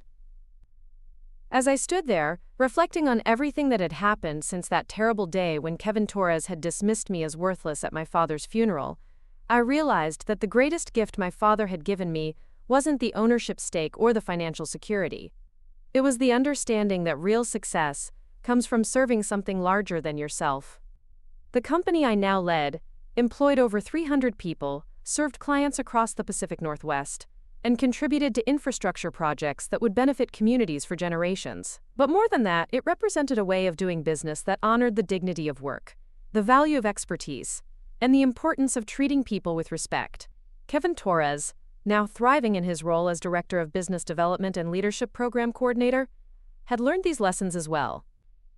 His initial attempt to eliminate what he saw as inefficiencies had taught all of us that true efficiency comes from understanding and supporting what makes a business successful, not from applying generic cost-cutting measures. The memorial garden we dedicated to my father that summer was located in the courtyard between the administrative offices and the factory floor, visible from both spaces as a reminder of the values that connected all aspects of our work. The inscription on the memorial stone read simply, "David Mitchell, builder, mentor, friend." He taught us that real leadership means taking care of the people who depend on you. Standing at the dedication ceremony, surrounded by employees, clients, community leaders, and family members, I understood that my father's legacy wasn't just preserved in the business he had helped build. It lived on in every person who had learned from his example, every leader who chose service over self-interest, every decision that prioritized long-term value over short-term gain. The journey from dismissed employee to company CEO had taught me that being underestimated can be a powerful advantage, but only if you use that advantage to build something meaningful, rather than simply prove your critics wrong. The real victory wasn't in Kevin Torres learning to respect my authority. It was in creating an organization that honored my father's values while building toward a future that would benefit everyone connected to our success. Today, Riverside Manufacturing continues to grow and evolve, guided by the same principles that made it successful decades ago, but adapted to meet the challenges of a changing economy. The Leadership Development Program has become a model for other companies, demonstrating that investing in people development creates sustainable, competitive advantages that can't be replicated by cost-cutting or automation alone. The lesson I carry forward from that transformative year is simple but profound. Your worth isn't determined by how others perceive you in moments of crisis. It's determined by how you respond to those moments, what you choose to build when you have the power to build it, and whether you use that power to serve something larger than your own success. Sometimes the people who dismiss you as worthless end up teaching you exactly how valuable you really are. But the real measure of that value isn't in proving them wrong. It's in using your strength to protect what matters, to build what lasts, and to ensure that the people who depend on you have the opportunity to succeed. 5 years had passed since that devastating conversation at my father's funeral, and the woman who now walked through the halls of Riverside Manufacturing bore little resemblance to the grieving daughter who had been dismissed as worthless by Kevin Torres. The company had not only survived the transition in leadership, but had flourished in ways that none of us could have predicted during those dark early days. The expansion into our new facility was scheduled for completion by the end of the year, a state-of-the-art manufacturing complex that would double our production capacity while maintaining the personalized service approach that had become our signature in the industry. The irony wasn't lost on me that we were building this expansion on land that had once belonged to one of our competitors, a larger corporation that had focused so heavily on cost-cutting and automation that they had lost touch with their client base entirely. Walking through the original factory floor on a crisp October morning, I paused at the workstation where Miguel Hernandez was training 2 new apprentices in precision welding techniques. Miguel had been one of my father's protégés 20 years earlier, a young man who had started as a general laborer and worked his way up to become our head of quality assurance. Now he was passing on the same patient mentorship that had shaped his own career. The apprentices were asking detailed questions about heat management and joint integrity, the kind of technical curiosity that indicated they understood this was more than just a job. Miguel answered each question thoroughly, occasionally referencing techniques that my father had taught him decades earlier, creating an unbroken chain of knowledge transfer that connected past and future. This scene represented everything we had fought to preserve during the crisis that had transformed our company. The institutional knowledge, the commitment to excellence, the understanding that real expertise couldn't be automated or outsourced. These were the elements that Kevin Torres had initially dismissed as inefficiencies, the very foundations that had enabled our remarkable growth. Kevin himself had become one of our most effective advocates for this approach. His role had evolved beyond business development to encompass strategic partnerships and industry relations, positions where his corporate experience could support rather than replace our operational strengths. The transformation had been remarkable to witness, a man who had learned to see value in what he had once tried to eliminate. The morning executive meeting was held in the conference room that had witnessed the dramatic revelation of my ownership stake. Years earlier, the same space where Kevin had presented his restructuring proposal now hosted discussions about sustainable growth, employee development initiatives, and long-term strategic planning that prioritized relationship building over short-term profit maximization. Jennifer Walsh, still our HR director but now leading a significantly expanded team, was presenting the quarterly employee satisfaction survey results. The numbers were exceptional by any industry standard, but more importantly, the qualitative feedback revealed a workforce that felt valued, challenged, and optimistic about their future with the company. The most significant trend we're seeing, Jennifer explained, is that our employees are actively recruiting their friends and family members to work here. Word-of-mouth referrals account for over 60% of our new hires, which speaks to genuine enthusiasm about our workplace culture. Marcus Thompson, now our Chief Operating Officer, nodded in agreement. That enthusiasm translates directly into performance metrics. Our defect rates are among the lowest in the industry, our on-time delivery performance exceeds industry standards, and client retention continues to improve year over year. These results weren't accidental. They reflected deliberate choices we had made about how to structure compensation, how to approach professional development, and how to involve employees in decision-making processes. The David Mitchell Leadership Development Program had evolved into a comprehensive career advancement system that created clear pathways for growth within the organization. The program's success had attracted attention from business schools and industry associations, leading to speaking engagements and consulting opportunities that raised our profile while sharing approaches that other companies could adapt to their own circumstances. The recognition was gratifying, but more important was the impact on our own people and the example we were setting for our industry. During the lunch break, I found myself in conversation with Dr. Amanda Chen, Robert's daughter, who had recently joined our board of directors after completing her MBA and gaining experience in sustainable manufacturing practices. Her presence represented the next generation of leadership, bringing fresh perspectives while maintaining continuity with the values that had guided our success. "Sarah, I've been reviewing the environmental impact assessments for the new facility," she said, her expression reflecting the same thoughtful intelligence that characterized her father. "The energy efficiency improvements and waste reduction systems you've incorporated are impressive, but I'm curious about the long-term maintenance implications." This was exactly the kind of forward-thinking analysis that we needed as we planned for continued growth. The new facility wasn't just about increased capacity. It represented our commitment to sustainable practices that would reduce our environmental footprint while creating healthier working conditions for our employees. The initial investment in green technology is substantial, I acknowledged, but the operating cost savings and environmental benefits make it worthwhile from both financial and ethical perspectives. Plus, our clients are increasingly prioritizing suppliers who demonstrate environmental responsibility. Amanda smiled, clearly pleased with the comprehensive approach we were taking. My father always said that good business decisions should benefit multiple stakeholders simultaneously. This expansion seems to achieve that balance. The afternoon brought a visit from a delegation of government officials and business leaders who were studying our approach to manufacturing excellence and workforce development. These visits had become increasingly common as our reputation grew, providing opportunities to share our experiences while learning from other organizations facing similar challenges. The delegation included representatives from the State Economic Development Office, officials from community colleges interested in our apprenticeship programs, and executives from other manufacturing companies exploring alternative approaches to operational efficiency. Their questions were sophisticated and challenging, reflecting genuine interest in understanding how our methods could be adapted to different contexts. Leading the tour through our facilities, I found myself explaining concepts that had become second nature but represented significant departures from conventional corporate wisdom.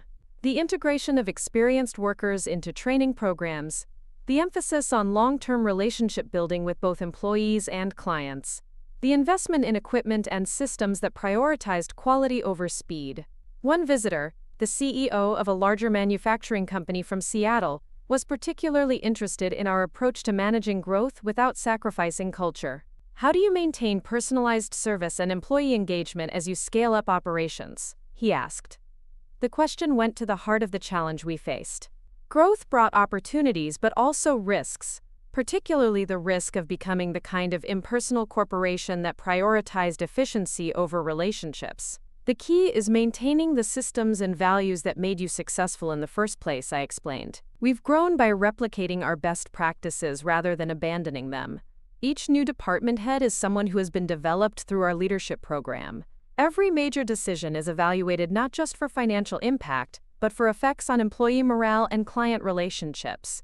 Kevin Torres, who had joined us for this portion of the tour, added his perspective. 5 years ago, I would have dismissed that approach as inefficient and unscalable. I've learned that sustainable growth requires foundations that can support expansion without losing the elements that created success initially. The visiting CEO looked intrigued by Kevin's transformation, clearly recognizing the significance of someone with his background advocating for relationship-centered business practices. These conversations often led to follow-up discussions and consulting opportunities, ways of sharing our approaches while learning from other organizations' experiences.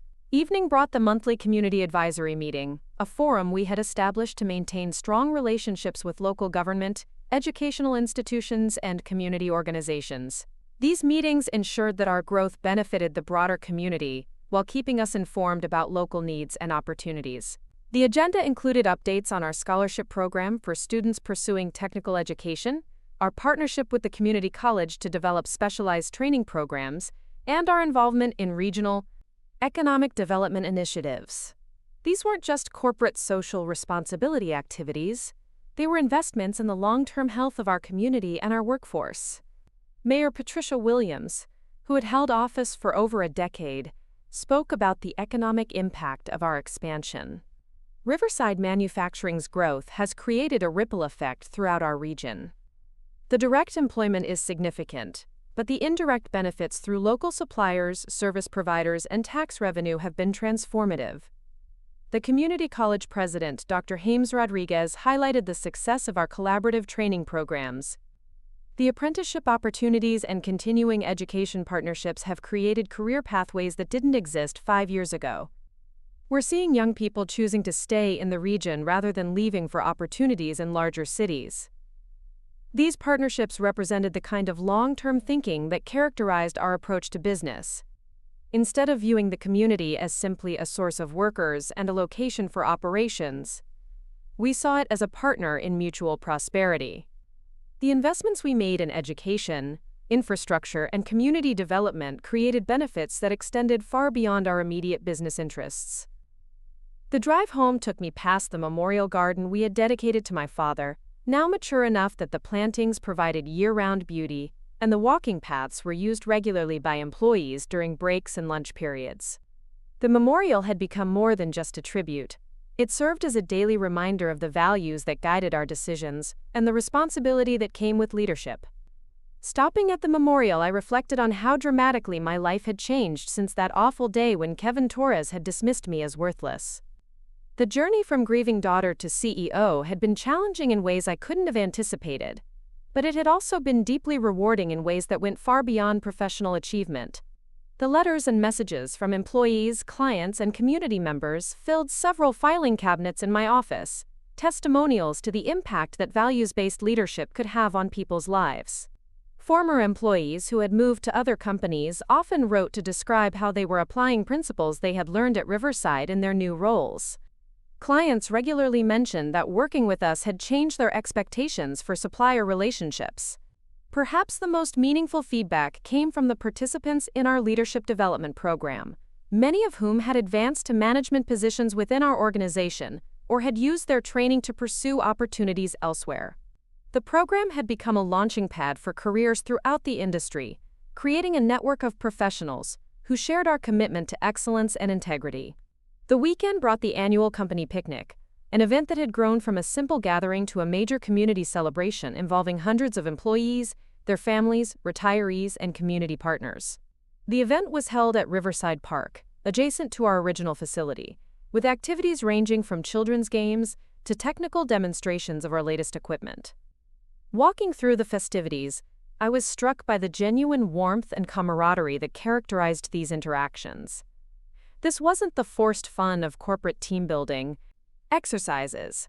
It was the natural result of people who enjoyed working together and took pride in their shared accomplishments. Tom Bradley, now in his 70s but still serving as our head of security, was regaling a group of newer employees with stories about the company's early days. His tales included adventures with my father, challenges they had overcome together, and lessons learned through decades of growth and change.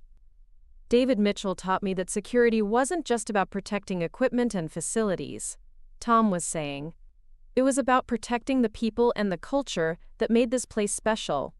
That's still what we do every day. Elena Rodriguez, who had become our Director of Client Relations, was coordinating a display of equipment and projects we had completed over the years. The exhibit included everything from the small custom orders that had built our reputation to the major infrastructure projects that had established us as an industry leader. Families moved through the display with obvious pride, children pointing excitedly at equipment their parents had helped build, spouses gaining new appreciation for the complexity and importance of the work their partners performed every day. These moments of connection between our professional mission and our personal lives created bonds that extended far beyond typical employment relationships. The evening concluded with recognition ceremonies for employees celebrating milestone anniversaries, recent graduates of our leadership development program, and team achievements in safety, quality, and innovation. Each recognition was accompanied by stories that highlighted not just individual accomplishments, but the collaborative efforts that made success possible. Standing before this gathering of people whose lives had been touched by the company my father had helped build, I felt the full weight and privilege of the responsibility I had inherited. The worthless employee that Kevin Torres had tried to dismiss had become the leader of an organization that provided meaningful work for hundreds of people and contributed to projects that would benefit communities for generations. But the real measure of success wasn't in the financial growth or industry recognition we had achieved. It was in the knowledge that we had created something sustainable, something that honored the past while building toward a future that would provide opportunities for the next generation of workers, leaders, and innovators. The journey from that terrible day at my father's funeral to this moment of celebration had taught me that being underestimated can be a gift, but only if you use it to become more than your critics imagined possible. The real victory wasn't in proving Kevin Torres wrong, it was in building something that proved him irrelevant. As the evening wound down and families began heading home, I walked once more through the memorial garden, feeling my father's presence in the values we had preserved, the people we had developed, and the legacy we continued to build. The worthless employee had become a CEO, but more importantly, She had become a steward of something larger than herself, something that would endure long after her own career had ended. The lesson that emerged from this transformation wasn't about revenge or vindication. It was about the power of perseverance, the importance of staying true to your values, and the understanding that real leadership means creating opportunities for others to succeed. Sometimes the greatest gift your enemies can give you is the motivation to become better than they ever imagined you could be. Up next, you've got 2 more standout stories right on your screen. If this one hit the mark, you won't want to pass these up. Just click and check them out.